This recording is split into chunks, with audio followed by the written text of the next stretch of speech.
Hai korang, hari ini kita buat biskuit Nestem Planta nih 300 gram. Ini gula 1 cawan dah di blend halus, kita sebatikan lah. Lepas tu nih kuning telur 2 biji, isen vanila 1 sudu teh. Kita sebatikan lah dia sampailah dia hancur gula dia tu. Kita masukkan tepung nih setengah kilo ataupun 500 gram. Tepung jagung tu 1/4 cawan. Baking powder 1 sudu teh. Ni Nestem kita dah blend halus 2 cawan. Okey, lepas tu kita sebatikanlah dia.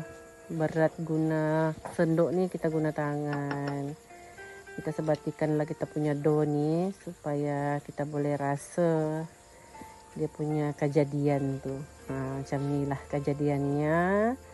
Okey, dah ngam ni kita duduklah sebab penat berdiri. Okey, kita guna sudu macam ni je. Kita tepikanlah dulu ni Nestem ni untuk bedakkan dia. Okey, kita letak dalam mangkuk lah kan. Okey, ni putih telur. Kita guna putih telur sebab kalau tak guna putih telur ni kita punya Nestem tu tak melekat. Okey, sekarang kita celuplah di putih telur tu. Baru kita bedakkanlah dengan Nestem kita ni. Lepas tu kita geleperkanlah dia guna sudu gerepu je supaya nampaklah cantik kan.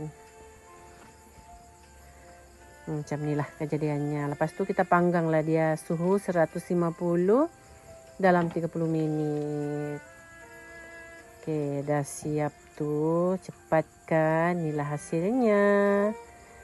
Nampak kan dah masak sempurna dah dia. Lepas tu kita isilah dalam balang. Sebab kita buat kuih biskut lah. Biskut Nestem ni untuk Raya Haji nanti. Tinggal berapa hari lagi korang. Kita buat sikit je. Sebab tak banyak sangat. Juga orang datang kan. Tak macam Raya Puasa tu. Buat banyak-banyak. Okey lah. Sampai sini. Kita tengok bagian dalam dia pula. Nampak kan dia kalau kita kunyah tu kan dia crispy lah, orang cakap garing. Okey, setengah kilo tu ataupun 500 gram tu inilah keseluruhannya balang-balang dia. Semalam kita buat juga biskut coklat rice. Okey, sampai sini je. Bye bye.